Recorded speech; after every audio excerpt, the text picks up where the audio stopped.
सुंदरपुर गांव में दो बहनें रहती थीं, जिनके नाम थे सीता और गीता। दोनों का स्वभाव और रूप बहुत अलग था। सीता एक शांत, आज्ञाकारी और मेहनती लड़की थी, जबकि गीता अपनी खूबसूरती की वजह से सबका ध्यान अपनी ओर खींचती थी। लेकिन वो घमंडी और मगरूर थी। सीता घर के सारे कामों को बहुत अच्छे और दिल लगाकर करती। गीता हालांकि खूबसूरत होने के बावजूद घर के कामों से बचने की पूरी कोशिश करती। वो अपने खूबसूरती को लेकर बहुत गुरूर करती। गीता, क्या तुम मुझे साफ सफाई करने में मदद करोगी? मैं और साफ सफाई? तुम्हारा दिमाग तो ठिकाने पर है। ये घर के काम मुझसे नहीं होंगे। इससे मेरी खूबसूरती पर बुरा असर होगा। तुम्हारा रूप कितना सादा है। अगर तुमने ये काम किए भी तब तो कोई फर्क नहीं पड़ने वाला। रूप तो एक दिन ढल जाएगा गीता, मगर मेहनत और सच्चाई हमेशा बनी रहती है। मुझे खुश रहने के लिए खूबसूरती की जरूरत नहीं है। मैं जो हूँ, जैसी भी हूँ, खुश हूँ। तुम्हारी बातें मुझे कभी समझ में नहीं आती सीता। अगर तुम खुश हो तो मुझे क्यों कह रही हो काम में मदद करने के लिए? ताकि तुम भी ये सब काम सीख सको। देखो, मुझे नहीं सीखनी ये सारी चीजें, समझी? एक दिन एक जलसे के दौरान एक मुकाबले के बारे में घोषणा की गई। सुनो सुनो सुनो, कस्बे के सभी औरतों के लिए खुशी की बात है। हमारे कस्बे में एक नई प्रतियोगिता आयोजित की गई है। और इतना ही नहीं, इस प्रतियोगिता को जज करने के लिए शहर से जाने माने हीरो राजेश कुमार आने वाले हैं। और जो औरत प्रतियोगिता जीतेगी, उसे राजेश कुमार के साथ उनकी फिल्म में काम करने का मौका मिलने वाला है। ये सुनकर सभी औरतें और लड़कियां खुशी से झूम उठी। लेकिन गीता, जो अपनी खूबसूरती पर गुरूर करती थी, सबसे ज्यादा खुश हुई। उसने ठान लिया कि वो उस मुकाबले में भाग लेगी और जीतकर सभी को अपनी खूबसूरती का एहसास कराएगी। साथ ही राजेश कुमार के साथ काम करेगी। पर गीता की ये खुशी तुरंत गायब हो गई जब उसे पता चला सीता भी इसमें शामिल हो रही है। वाह, मानना पड़ेगा तुम्हारे आत्मविश्वास को। ना रंग ना रूप और चली हो मुकाबला जीतने। गीता, तुम अपनी बड़ी बहन से ये कैसी बातें कर रही हो? तो और क्या करूं बाबा, उसे भी पता है कि ये मुकाबला मुझे जीतना है। अगर मैं उसमें जीत गई तो मैं राजेश कुमार के साथ काम कर सकती हूँ। हाँ, तो बात क्या है? ये सीता, उसने जानबूझकर इस मुकाबले में हिस्सा लिया है ताकि वो मुझे हरा सके। मेरी भलाई तो ये देख ही नहीं सकती। जरूर ये वहाँ कुछ न कुछ करके मुझे हरा ही देगी। गीता, साजिशें करना तुम्हारी आदत है, सीता का नहीं। अगर तुम्हारी खूबसूरती पर तुम्हें भरोसा है, इतना ही यकीन है, तो क्या फर्क पड़ता है सीता के होने से या ना होने से? मुझे अब इस बात पर बहस नहीं करनी। और आइंदा अपने बहन से इस तरह से बात मत करना, ध्यान रहे। दोनों बहनों में लगी आग उनके पापा ने फिलहाल के लिए मिटा दी थी। दोनों बहनें तैयारी के साथ मुकाबले में हिस्सा लेने वाली थीं। मुकाबले के पहले दिन का आयोजन कुकिंग कंपटीशन के रूप में हुआ। गीता, जो हमेशा सिर्फ अपनी खूबसूरती पर ध्यान देती थी, आज पहली दफा किचन में खड़ी थी। उसे ये समझ में ही नहीं आ रहा था कि उसे करना क्या चाहिए। जबकि सीता, जो हमेशा घर के कामों में लगी रहती थी, आत्मविश्वास से भरी हुई थी। अरे बाप रे, यहाँ तो एक से बढ़कर एक प्रतियोगी है। मैंने तो किचन में कभी काम किया भी नहीं है। अब मैं ये कैसे करूँगी? जैसे ही कुकिंग की शुरुआत हुई, गीता को अपनी बातों पर यकीन नहीं हुआ। वो सबके सामने थोड़ी घबराई हुई लग रही थी। वहीं सीता ने अपने मामूली से पकवान के रेसिपी के साथ शांति से काम करना शुरू कर दिया। गीता ने घबराहट में जल्दी जल्दी पकवान बनाने की कोशिश की, लेकिन उसके पकवान सही से नहीं बने।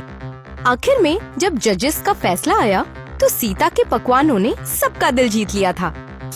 तो दोस्तों, पहले ही मैं बता दूं कि सारे कॉम्पिटिटर्स ने काफी मेहनत से पकवान बनाए हैं, लेकिन इस कंपटीशन की विजेता है मिस सीता। सीता का नाम सुनकर गीता नाराज हो गई। आखिर उसे जिस बात का डर था वही तो हो रहा था। लेकिन उसने हार नहीं मानी। उसने अगले दिन के लिए जमकर तैयारी करने की ठान ली। पहले दिन के पहले राउंड से गीता इतनी थक गई थी कि वो घर जाकर चुपचाप सो गई। मुकाबले के दूसरे दिन की शुरुआत हुई। सारे प्रतियोगी बहुत उत्सुक थे, लेकिन गीता आज भी बहुत डरी हुई थी। पिछली रात गीता ने अपनी तैयारियों को नजरअंदाज कर दिया और जल्दी सो गई। उसे इसका अफसोस हो रहा था। अब डरने से क्या होगा, सोने से पहले ही याद नहीं आया। सच, सीता की बात मानकर ये सारी चीजें सीख लेनी चाहिए थी। गीता अपनी गलती की वजह से खुद को कोस रही थी कि तभी सीता ने उसकी सारी बातें सुन ली।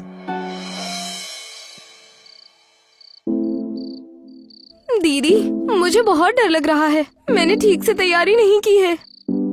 डरने की कोई जरूरत नहीं है गीता। मैं तुम्हें कुछ जरूरी बातें बताती हूँ।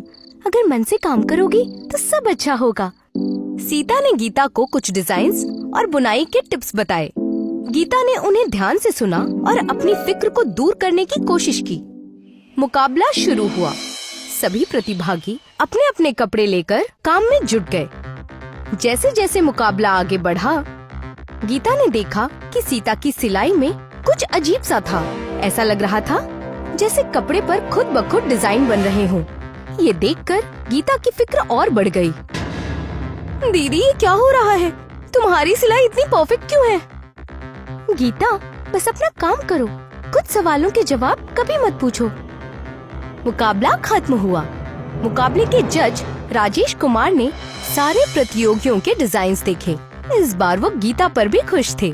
उन्हें उनके डिजाइन्स अच्छे लगे, लेकिन जब उन्होंने सीता के डिजाइन्स देखे तो वो हैरान रह गए। डिजाइन इतनी खूबसूरत और इतने अलग थे कि सबकी नजरें उसी पर टिक गई। दोस्तों, लड़ाई तो टक्कर की थी। सबने सच में बहुत ही बेहतरीन काम किया है, लेकिन इस कंपटीशन की विजेता है मिस सीता। लेकिन गीता के मन में अभी भी सवाल थे। रात में उसने सीता से फिर पूछा, सीता, सच बताओ, ये सब कैसे हुआ? तुमने जानबूझकर मुझे पुरानी वाली डिजाइन सिखाया ना, ताकि तुम जीत सको? क्या? मैं भला ऐसा क्यों करूं? मुझे हराने के लिए, और क्या? तुम फिर शुरू हो गई। आप तो इसकी वकालत करेंगे ही, लेकिन कल देखना, कल मैं ही जीतूंगी। कल सौंदर्य राउंड है, उसमें तो तुम मुझे हराने से रही। मिलते हैं कल। गीता कुछ भी करके सीता को हराना चाहती थी। उसने सोशल मीडिया पर ब्यूटी टिप्स खोजना शुरू किया। घंटों की खोज के बाद उसे एक रहस्यमय और अजीब नुस्खा मिला, लाल मिर्च का मास्क। उसमें दावा किया गया था कि इसे लगाने से चेहरे पर तुरंत चमक आ जाती है। ये तो कमाल का नुस्खा लगता है। बस इसे लगाकर मैं सीता को हरा ही दूंगी। वो रसोई में गई। उसने लाल मिर्च पाउडर, शहद और दूध मिलाकर एक पेस्ट तैयार किया। पेस्ट तैयार करने के दौरान उसकी आंखों में हल्की जलन हुई, लेकिन उसने इसे नजरअंदाज कर दिया। थोड़ी जलन से क्या फर्क पड़ता है अगर मैं जीत गई तो?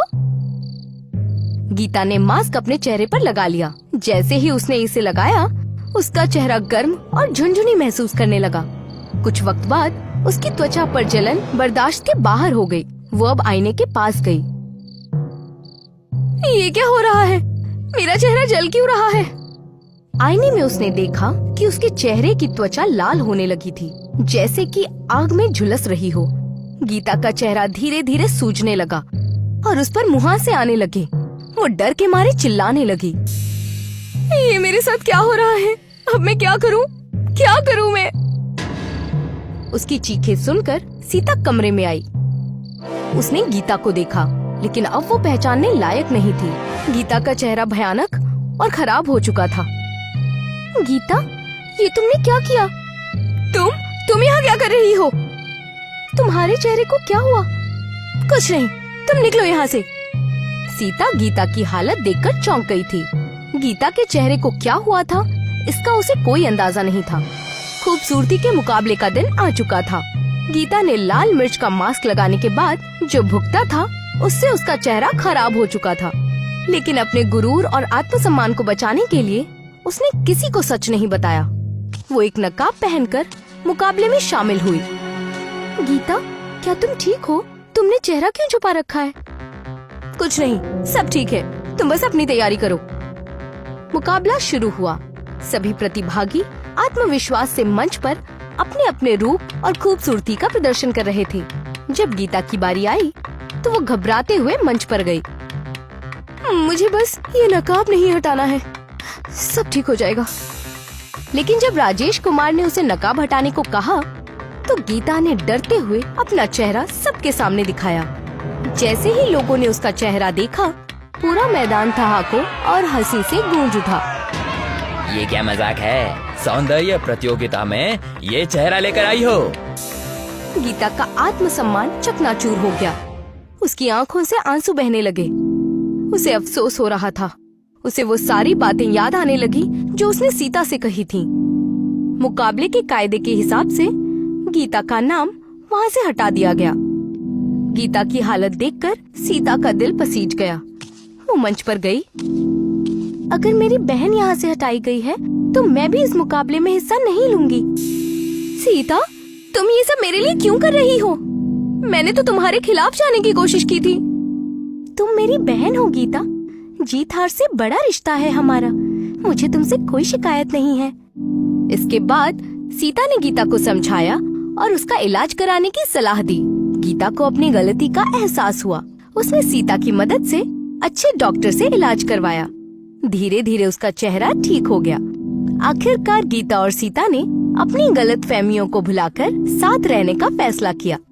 ये कहानी सिखाती है कि गुरूर और जलन इंसान को बर्बाद कर सकती है, लेकिन परिवार और सच्चा प्यार हर दर्द का इलाज है।